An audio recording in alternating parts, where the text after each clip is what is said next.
This is Movietone. Geoffrey Shirley reporting. It all started when our West Country Cameraman talked himself into an assignment to go along with a cave rescue team from Seale Hayne Agricultural College in Devon.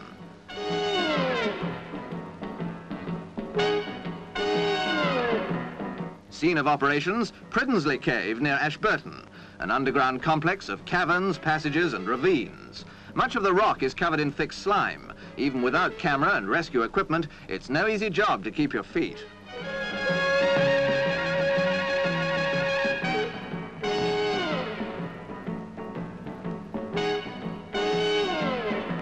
The girl who played the part of the victim lay at the bottom of the bear pit, so called because it was where the skeleton of a bear had been discovered. In fact, the cave system is a bit of Britain that's remained virtually undisturbed since prehistoric times.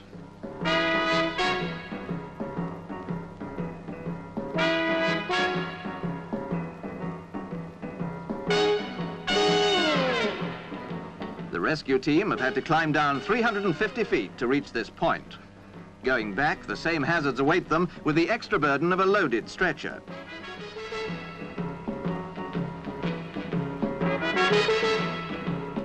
But there was one hazard nobody had seriously expected. One section of the route is impassable after heavy rain. Normally it takes a couple of days for the water level to rise, but on this occasion, heavy rain on the day of the expedition produced flooding within the time they'd been underground. It was a case of swimming for it or sitting tight and waiting for the level to drop.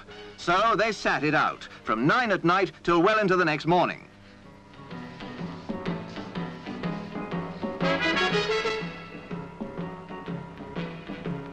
Altogether, they spent 17 hours underground. For our cameraman, 17 of the most unpleasant hours in his life. But perhaps he's biased. Perhaps he's disillusioned about potholing, not just for what he went through underground, but for what he found when he got out. During his 17 hours down Priddensleigh, someone had broken into his car and relieved him of his change of clothes, his shoes, all his money, and a spare camera. I think it must have been at that moment that he felt he really was in a hole.